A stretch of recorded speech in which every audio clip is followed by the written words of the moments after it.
àwọn fídíò tí mo tún fẹ́ ṣe ìkan nínú ẹ̀ náà nìyí. Mo ní láì tètè yanjú ẹ̀ tán. Today is Saturday, tomorrow is Sunday, it's a traffic day. So I've been experiencing traffic since morning. A lot of visitors are coming in, which we attend to as a prophet. But the little time I have, I need to speak out. So, because by tomorrow, there's going to be traffic, which is Sunday. Nínú interview tí wọ́n ṣe fún bàbá wa Yẹmí Farounbi, mo rí interview yẹn, mo dẹ̀ máa join yẹn pẹ̀lú fídíò yìí. Bàbá sọ kankan pé ẹ̀kọ gbígbóná kò ṣeé sáré mu. Bàbá ẹ ti dàgbà, ilé ti yá, ẹ̀yin ò mọ̀ pé ilé ti yá, ṣùgbọ́n ẹ ò tún ilẹ̀ ṣe fún àwọn ọmọ. Bàbá Yẹmí Farounbi, ẹnikẹ́ni tó bá mọ̀, ẹ jẹ́ kí fídíò yìí dé ọ̀dọ̀ wọn. Bóyá tí wọ́n bá gbọ́ ọ̀rọ̀ yìí wọ́n á ronú. Wọ́n ti dàgbà, wọ́n ń lọ láìpẹ́, wọn ò dẹ̀ tún ilẹ̀ ṣe fún àwọn ọmọ.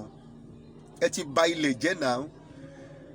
Mi ò lẹ kówó jẹ o, mi ò mọrú èèyàn tẹ́ jẹ́ o, ṣùgbọ́n orúkọ yín lèmi sọ o. Mi ò lẹ dówó wa o, mi ò lẹ jí owó o, ṣùgbọ́n ẹni tí ó jí àgbàlagbà tó dẹ̀ rí wípé ọjọ́ tí ń lọ òun ò ní pẹ́ kú, ó dẹ̀ rí pé ilẹ̀ ti bàjẹ́, tí kò bá ti lè tún ilẹ̀ ṣe, kò ní ìjọba Ọlọ́run tó ń lọ.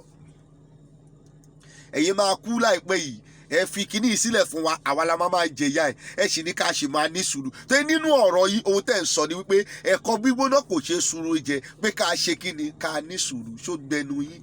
Ọdún mélòó ṣé kò jẹ́ kójú tì ẹ̀yin èèyàn yìí? Ẹ ṣe jẹ́ pé ẹni tí kò, ẹ ṣe jẹ́ ẹni tó pé wọ́n ti kú ọpọlọ dànù lórí ẹ̀rọ báyìí. Ṣé kò jẹ́ kí ojú tì yín? Baba Yẹmí Farounbi, I don't know you. I am seeing you for the first time. I don't used to news. I don't used to all this thing because we're fake in do. I don't used to it. But the little thing about it, I want to work on it. I add this and I am working on it. Ẹ dá mi lóhùn náà. Ẹni ká ní sùúrù, ṣáwọn ọmọ tí yín jẹ̀yà ni. The only way tí mo lè fi succumb fún yín, Bàbá Yẹmí Farounbi, ẹ kó àwọn ọmọ yín jáde. Ṣé àwọn ọmọ yín ń jẹ̀yà? Ṣé léèwé tí mo lọ làwọn ọmọ yín ń lọ? Ṣé Nàìjíríà tí mo wà náà ní gbogbo àwọn ọmọ yín wà? We don't want to talk about bóyá ìkan wà l'Amẹ́ríkà, ìkan wà níbí. Ṣé Nàìjíríà yìí ní gbogbo wa jọ wà? Then I will succumb. Ṣé iye owó tí mo ní nínú àpò lìwọ náà ní nínú àpò? I will succumb with you. Then ṣé ẹ ò sí nínú àwọn ìjẹ̀lú Nàìjíríà? I will succumb with you. I will just leave the matter. Ẹni ká ní sùúrù lẹ́yìn táyé yín ti dá, táyé àwọn ọmọ yín ti dá, àwa tá a dẹ̀ wà nílẹ̀gàn àwọn ọmọ bá ṣe fẹ́ ṣègbésí ayé wa, bóyá ó máa dání, bóyá kò ní dání, a ò mọ̀.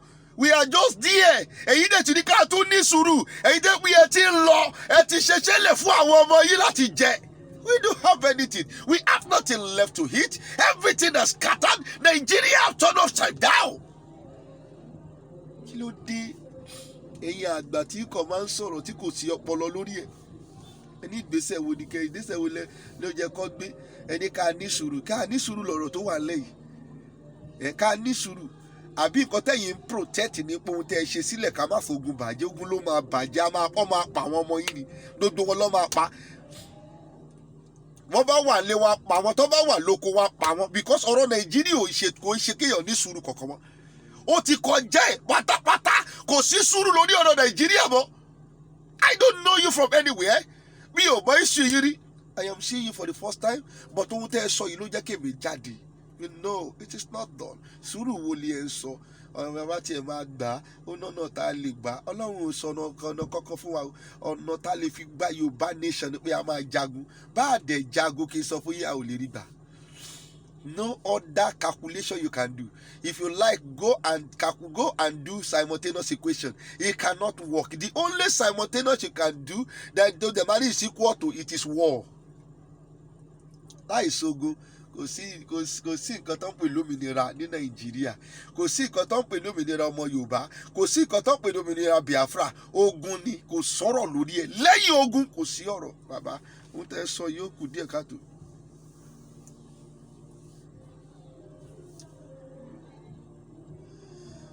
Ó kù díẹ̀ káàtó. ọ̀pọ̀lọpọ̀ yẹn a máa ní Sunday ò kàwé ìṣe kínní kan. Ìwé tẹ̀yìn kà kí ni ìfẹ́ tìtẹ̀ ṣe? Kí ni ìwé tó kà ṣe nínú ayé tèmi? Ìwé tó kà gan kí ló ṣe nínú ayé ẹ̀? Wà á máa ní Sunday Igboho kàwé pé ọpọlọ ẹ ti dàrú. Tó jẹ́ kó tẹni irú yín jáde. Kò kàwé kò kàwé ìwé yẹn ló ń dààmú ẹ̀. Ìwé wo ló ń dààmú? Kò kàwé kò mówó ń kà. Nà tó bá kàwé ṣé Sunday Igboho ò mówó ń kà? Kò kàwé kò dẹ̀ mọ ẹbí ẹ̀ wọ́wọ́ bẹ́ẹ̀ bí ẹ̀ ṣe rí kò sẹ́tù ẹbí ẹ̀ ṣẹ́ bí ẹ̀ ò sẹ́tù. Ìwọ gbọ́ ìjà pé bàbá àti ìyàwó jàre àbí ìwọ bọ́ rí kí ló dé? Ẹ fi wọ́n sílẹ̀, wọ́n kàwé wọn ò kàwé ṣùgbọ́n Ọlọ́run ṣàfún wọn lọ́gbọ́n orí, wọ́n dẹ̀ ń ṣe ohun tó jẹ́ kó ṣe. Ẹ fi Sunday Igboho sílẹ̀, jẹ́ kó ṣàyè, ẹ jẹ́ kó ṣe ohun tọ́lọ́run rọ̀ fún ilẹ̀ Yorùbá nation. Ẹ fi sílẹ̀ náà, ẹ ò lè ṣe, ẹni tó dẹ̀ fẹ́ ṣe níṣẹ́ lẹ́ ń domi tútù sí lọ́kàn. Kí ló dé? Ẹ ò lè ṣe, ẹ ti kú, ẹ ti kú. Look at your age. Ẹ bá wo gbogbo irun funfun ti wà lórí yìí. Irun funfun lè wà nímú tèmi ní ọ̀dọ̀ tèmi. Irun funfun ti dórí ti yẹ̀ yìí ti dàgbà náà. Ẹ ti ṣe ìtẹ́ni ṣe, ẹ ti kó ìtẹ́ni kó jẹ, ẹ ti kó sílẹ̀ fáwọn ọmọ. Let them bring your history out. Where is your children?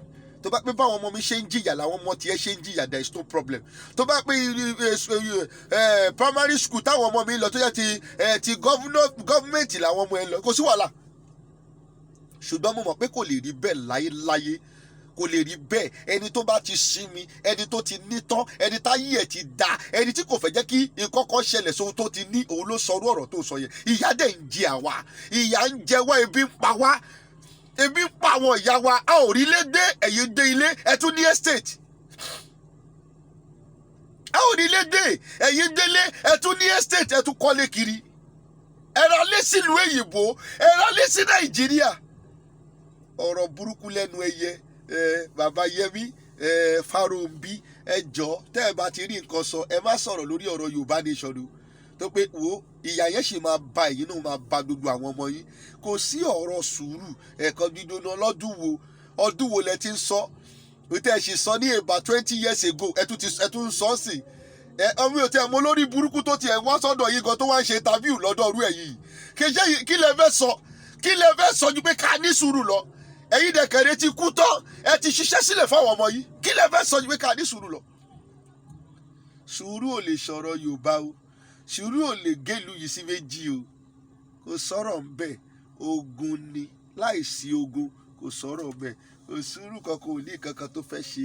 Ẹ̀yin ọmọ Yorùbá, ẹ jẹ́ ká fi ọwọ́ sowọ́pọ̀ pẹ̀lú Sunday Igboho. Ẹ jọ̀ọ́ nílé lóko, òun ni mò ń sọ yìí. Ẹ jẹ́ ká fi ọwọ́ sowọ́pọ̀ pẹ̀lú bàbá Sunday Igboho, mò ń sọ fún yín. Ẹ jẹ́ ká fọwọ́ sowọ́pọ̀. Àwọn kan ti ń ṣe ogun ò lè ṣe Bíbélì ló máa ṣe, Kùránù yín ló máa ṣe. Ìṣe lọ́tà àfa ń pa fún yín rí ẹ̀. Àfa mélòó lórí ìta kó wá sọ̀rọ̀? Pásítọ̀ mélòó lórí ìta kó wá sọ̀rọ̀? Irọ́ tó pa fún yín rí ẹ̀. Wàá mọ̀ wípé wọ́n á lé ẹ kàbàkàbà, irú á bà ẹ́ wàláì. Ẹlòmíì máa pariwo lóòó tí bọ́ndẹ̀ máa bà tí tó máa fi pé mi máa fi bọ́ lára ẹ̀. Lẹ́yìn kó lọ wá nǹkan tẹ́ fẹ́ ṣe, ẹ ti fẹ́ máa jí dodo ẹ̀ lógún ò lè ṣe mọ́. Ogun ò lè ṣe. Ṣéṣù wà lẹ́gùn, ẹ̀yin gan lè ṣù. Ogun torí yẹn kì í ṣèṣù, ẹ̀yin gangan ní èṣù ènìyàn. Ọlọ́run ló dá ogun, ẹ̀yin èèyàn burúkú yìí. Ṣùgbọ́n Ọlọ́run ló dá Bíbélì, ẹ̀yin náà lẹ́ ń lò lọ́nà àìdá. Ọlọ́run ló dá èṣù, Ọlọ́run ló dá ogun, ẹ̀yin náà lẹ́ ń lò lọ́nà àìdá náà. Ọlọ́run ló dá Kùránì, ẹ̀yin lẹ́ ń lò lọ́nà àìdá náà. Ẹ̀yin gan lè ṣù, ẹ̀yin èèyàn yìí gangan lè ṣù. Ohun tọ́lọ́run dá kì í ṣe ṣù. You are bastard.